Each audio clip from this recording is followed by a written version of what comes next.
there, my very good friends, and a warm welcoming good afternoons to you all. On this video, we're going to talk about the major Roman Reigns singles feud that just got scrapped. A top WWE target is pissed off. Is New Japan set for something of a talent exodus? And could Monday Night Raw be heading to Amazon as part of their streaming deal? I'm Adam Wilborn. And I'm Andy Murray. And this is the After News. And if you thought that intro was a bit stunted, you should have heard the other four. Literally four. Yeah. Let's kick this one off by talking about Roman Reigns. Roman Reigns, WWE.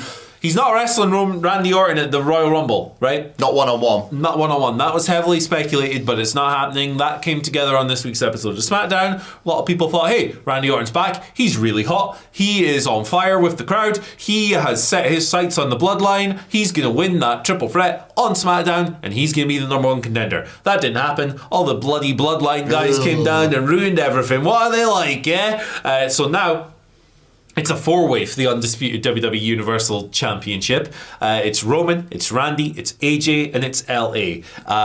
Knight and Styles are in there so that they can take the pin. Yeah. This is a report from Dave Meltzer, Wrestling Observer Radio, talking about why Orton versus Reigns isn't on the Rumble. It's because WWE think it's something they can make a lot of money with later down the line, and they think it's too early to have that singles match. So they put the other two guys in there. One of them can take the pin, which in wrestling logic means that you have saved a Roman Randy pin either way, whatever way it would go. That is fresh for a singles match, and it is fresh because despite these men being around for millions of years, and you know, they've both had long absences at various points, but their last match on TV was in May 2015. Jeez. That's 9 years ago almost. It's absolutely insane. They, of course, had a feud in 2014. The less we speak about that, the better. It wasn't great, unfortunately. But yeah, there you go. That's why they're doing the four-way. That's why they're not doing the one-on-one.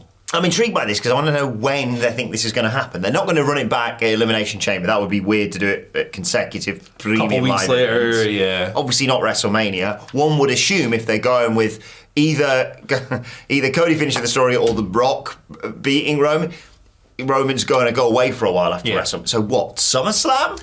Yeah, I don't know. It's really tough to figure this one out. 9 years ago, I wanted to face you, which is why in Berlin, that's when it's going to go down. But then if you're doing it like in the summer, presumably Roman will have lost the titles by then. Yeah. And it's like, is that the same level of appeal? I don't know. Maybe it is. Maybe it isn't. Let us know, comment section. Yeah, I'm excited for the four-way because, well, it gets us away at least partially from another ref bump, bloodline interference, Roman wins, lol. Yeah.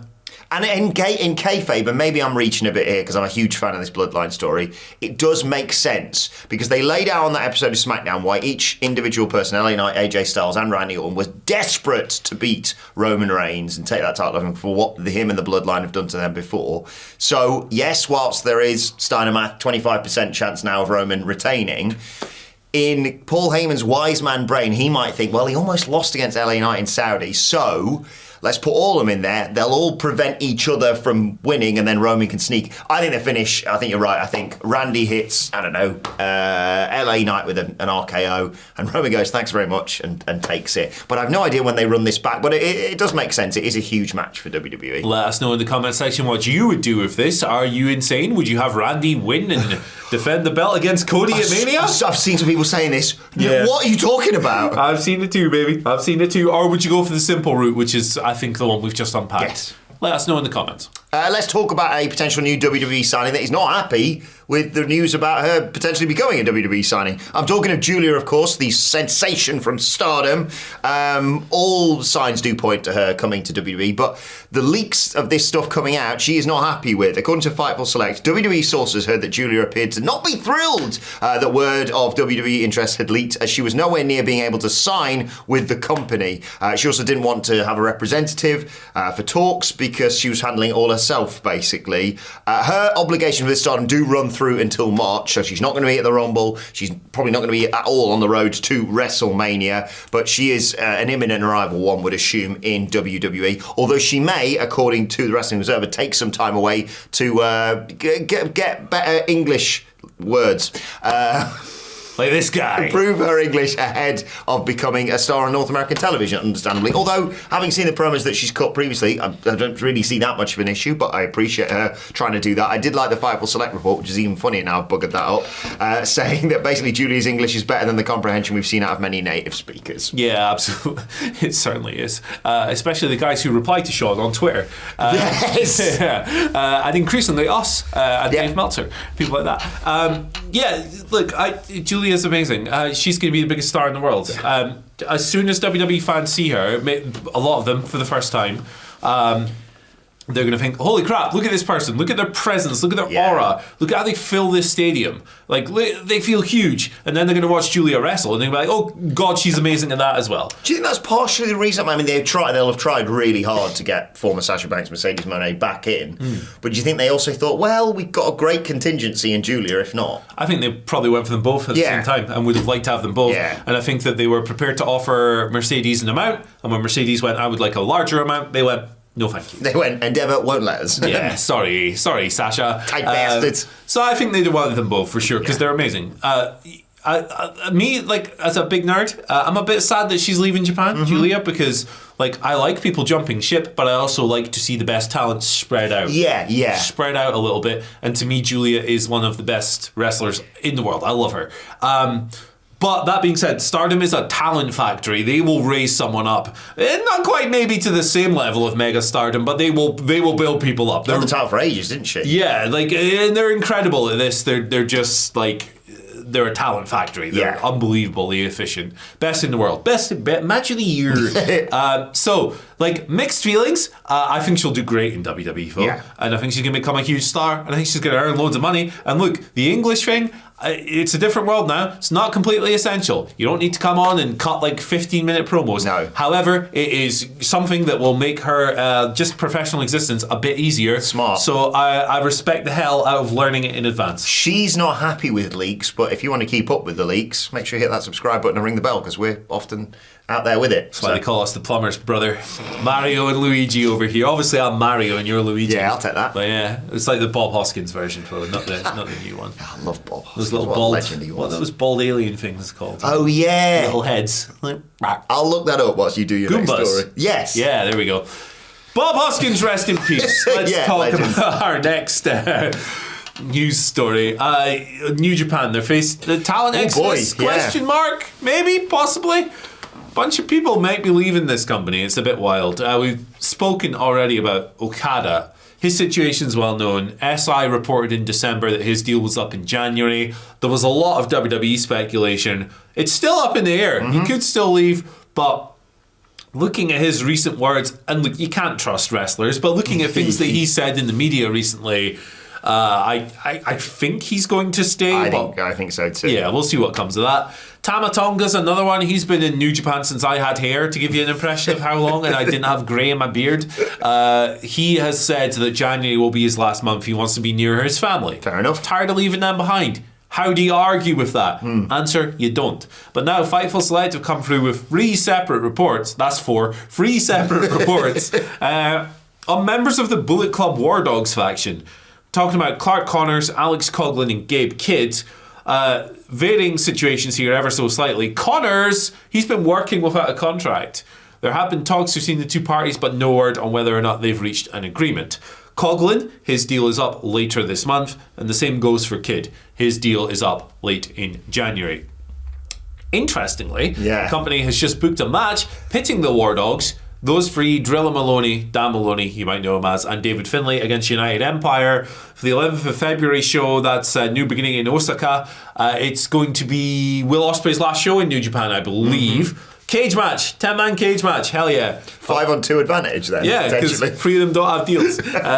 So they could always re-sign, and I hope they do, because the War Dogs have actually made Bullet Club interesting. Didn't think it was possible. In 2024, the year of our David Finlay. Yeah. Clark Connors is the guy who popped up in AEW a while back, wasn't he? Cowboy vibes. Yeah, that guy. And obviously, you know my love for Gabe Kidd. He was a lovely bloke in... He's changed a little bit. He was a lovely bloke in WCW. He is a bastard now, but in the best possible way. He's been rowing with Will Ospreay on Twitch or whatever. I think he's done wonders there. I see both... All three of them, in fact, sticking around in New Japan. It just makes sense. And a little bit like you said earlier, as much as I'd love to see Gabe Kidd, for example, in AEW, and I think that may be something further down the line, especially with Ospreay going there.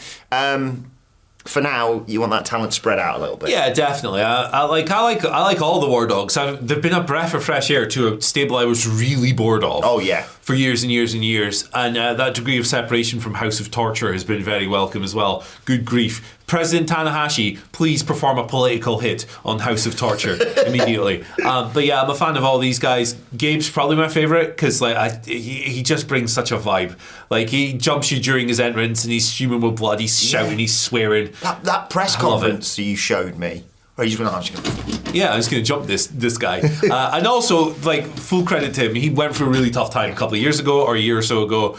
And he's crushing it on TV. You genuinely love to see it. Yeah, it's awesome. Randomly bumped into him on a night out in Chesterfield a while back, and I was like, "What the hell are you doing?" That's almost like the time that I was in Chelmsford and I bumped into Top Dollar, just like that. It's wild. Right, what is the future of TV deals this year? It's all up in the air. Obviously, we speculated loads on this last year, loads of rumours, loads of reports. New speculation, though, coming through from John Rand from Sports Business Journal. Woo. He has predicted something really interesting, that Amazon is going to acquire the rights to WWE Raw. He, writing his 2024 projection piece, writes, Amazon gets WWE Raw rights and keeps the series on Monday nights. Whew, thank goodness for that. This hits an audience of young males, a demo where Amazon believes it sees growth in Prime subscriptions, plus it gives the company another night of live programming on Prime Video. Obviously, Amazon just huge. The alternative, he pitches, is that Disney strikes a deal with the UFC and WWE Raw to get all of their television rights within the TKO group, and they carry both of them on its cable channel FX. Obviously, loads of speculation at the moment about, if Raw gets picked up by this company, what happens to AEW and da-da-da-da-da. We saw NXT getting some decent money for their TV last year. It's all up in the air, Andy. Surely is. Changing scenarios, changing circumstances. Who knows? Raw could be on AEW's network by the end of the week. Yeah. Who knows what's going to happen with the TV rights situation in 2024. It could be all change, it could be the same. Just don't change nights. Yeah. I like the system the way it is right now. That being said, if they were to move SmackDown to a little Thursday action, that would make it easier for us. Our lives would be a bit easier, content-wise. But yeah, I have no preference. I don't care where the show goes because I'm still going to watch it on Discovery Plus in the UK. Yes. So you were quite lucky here. It's very simple. Yeah, very easy. That being said, and I'll watch Dynamite 6 days later on ITV4. Yeah, on catch up. That being said, if the option to watch Raw is load up the Amazon Prime thing I already have, that's quite easy. I'll load up Anna Louise's if she's got that. Yeah, absolutely. It is weird when you compare it. Like you talk to other people.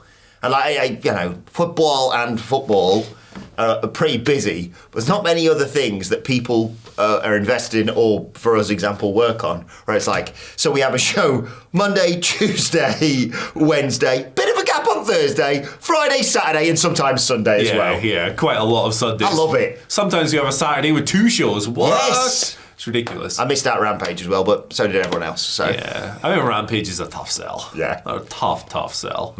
But anyway, hey, let us know what you think in the comments below, and check out this video. It's the morning news video. Ooh, what's that one about again? The Royal Rumble, and it's got some of your Twitter questions on there. Yeah, spoilers. Bear.